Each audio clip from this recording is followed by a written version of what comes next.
రాబోయే రోజుల్లో డ్రోన్స్ అన్ని మేజర్ రోల్ ప్లే చేయబోతున్నాయి.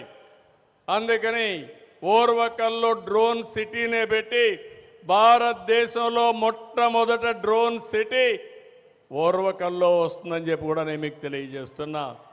అదే ఓర్వకల్లో సెటిలైట్స్ కూడా తయారు చేయాలని ఆలోచిస్తున్నాం. గవర్నమెంట్ ఆఫ్ ఇండియా ఇటీవల ఒక నిర్ణయం చేశారు. ప్రైవేటైజేషన్లో కూడా సెటిలైట్స్ని లాంచ్ చేసే అవకాశం వచ్చింది. ఒకప్పుడు ఒక్క శ్రీహరికోటలోనే మనం లాంచ్ చేసేవాళ్ళం. ఇప్పుడు ఎక్కడైనా లాంచ్ చేసుకునే అవకాశాలు వస్తున్నాయి. దీనికి కూడా నాంది పలుకుతాం. గ్రీన్ ఎనర్జీ దేశంలో మొట్టమొదటిసారిగా ఆంధ్రప్రదేశ్లో ముందుకు పోతున్నాం. ఇప్పుడే ఇక్కడికి వస్తే ఒక డెమాన్స్ట్రేషన్ చూపించారు. గ్రీన్ హైడ్రోజన్, నైట్రోజన్, అమోనియా ఇవన్నీ కూడా చూపించారు. అవన్నీ కూడా ఆంధ్రప్రదేశ్లో తయారు చేసే పరిస్థితి వస్తుంది. ఇక్కడుండే స్టూడెంట్స్కి ఫ్యాకల్టీస్కి ఒకటే విజ్ఞప్తి చేస్తున్నారు. Lot of opportunities, lot of futuristic technologies, దానికి చిరునామాగా ఆంధ్రప్రదేశ్ ఉంటుంది. దానికి ఫస్ట్ మూవర్ కింద విట్టుండి ఎక్కడికక్కడ మీరు కానీ అకాడమిక్ ఎక్సలెన్స్లో ముందుకు పోగలిగితే, ఇన్నోవేషన్లో ముందుకు పోగలిగితే అది దేశానికి ఉపయోగపడుతుందని చెప్పి కూడా నేను మీకు తెలియజేసుకుంటూ, ఈరోజు పబ్లిక్ పాలసీల ద్వారా వినూత్నమైన కార్యక్రమాలు చేపట్టే బాధ్యత మాది. దాన్ని సద్వినియోగం చేసుకునే బాధ్యత ఈ అకాడమిక్ ఇన్స్టిట్యూషన్స్ కానీ ఈ స్టూడెంట్స్ అని చెప్పి మరొకసారి తెలియజేసుకుంటూ, ఈ అవకాశాన్ని ఇచ్చిన మీ అందరికీ, ముఖ్యంగా విట్టు విశ్వనాథం గారిని ఇంకొక విషయం కూడా కోరాను. ఇక్కడ చాలామంది రైతులు, 29,000 మంది రైతులు, అదే మరి చాలామంది రైతు కూలీలు ఇక్కడ అమరావతికి సహకరించారు. వాళ్ళందరినీ ఏ విధంగా ముందుకు తీసుకుపోవాలనో, కొంతమందిని మీరు దత్తత తీసుకునే విధంగా, లేకపోతే హ్యాండ్ హోల్డ్ చేసే విధంగా విట్టును కూడా తీసుకోమని చెప్పి ఒక కార్యక్రమం అడిగాను. అది కూడా చేయమని చెప్పి ఒక రిక్వెస్ట్ చేశాను.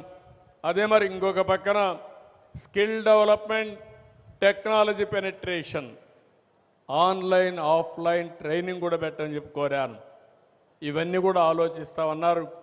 నేను వీటిని ఒకటే చెప్తున్నా, మీతో నేనుంటా.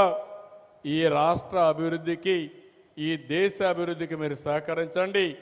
మీరు ఏ కార్యక్రమం, మంచి కార్యక్రమం చేసినా దానికి పూర్తిగా సహకరిస్తామని చెప్పి మరొక్కసారి తెలియజేసుకుంటూ, చాలా స్టూడెంట్స్ని చూస్తే ఉత్సాహం ఎక్కువైపోయి తెలుగుదేశం పార్టీ జెండా కూడా పట్టుకొచ్చే పరిస్థితికి వచ్చారు.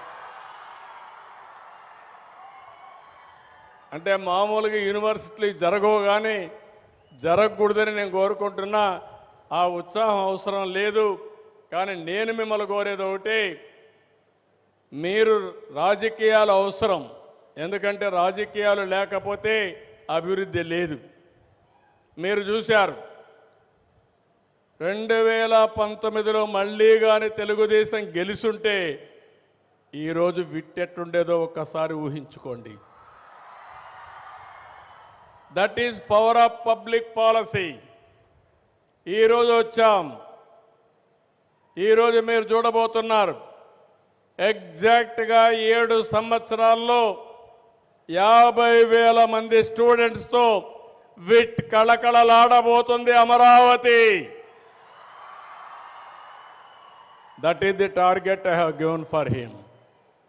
దీనివల్ల 12,000 కోట్ల రూపాయలు ఎకనామిక్ యాక్టివిటీ వస్తుంది. డైరెక్ట్గా, ఇండైరెక్ట్గా 15,000 మందికి ఉపాధి అవకాశాలు కలుగుతాయి. అభివృద్ధి అంటే, సంపద సృష్టించడం అంటే ఎక్కడికక్కడ ఇలాంటి ఇన్స్టిట్యూషన్స్ వస్తేనే సాధ్యమవుతుంది. ఇదే మరి నేను హైదరాబాద్లో చేస్తా ఉంటే చాలామంది ఎగతాళి చేశారు. ఈరోజు మీరు ఒక్క విషయం గుర్తుపెట్టుకోవాలి, ఆలోచనలు ఎంత పవర్ఫుల్ అంటే, పబ్లిక్ పాలసీస్ ఎంత వినూత్నంగా ఉంటాయంటే, ఈ అమరావతి ఒక ఎగ్జాంపుల్. చాలామంది డబ్బులు లేవని అభివృద్ధి ఆపేతారు. కానీ నేను ఆలోచించింది, సంపద సృష్టిస్తే ఆటోమేటిక్గా వస్తుందని ఒక వినూత్నమైన ఆలోచన ఇచ్చాను. ఆ ఆలోచనే ల్యాండ్ పూలింగ్. ఆ ల్యాండ్ పూలింగ్ వల్ల రైతులు ముందుకొచ్చారు. ల్యాండ్ మానిటైజేషన్ వల్ల అమరావతి నిర్మాణం సాధ్యమైంది. అంటే ఈరోజు ప్రభుత్వం ఒక్క పైసా ఖర్చు పెట్టే పని లేకుండా కొన్ని వేల కోట్ల రూపాయలు ఖర్చు పెట్టి ఒక నవ నగరాన్ని మనం నిర్మాణం చేయగలిగామంటే అది ఈరోజు ఈ కాన్సెప్ట్ యొక్క విలువ అని చెప్పి కూడా నేను మీకు తెలియజేస్తున్నా. రాష్ట్రంలో ఉండే అందరూ కూడా ఆలోచించాలి, అభివృద్ధికి ముందుకు రావాలి.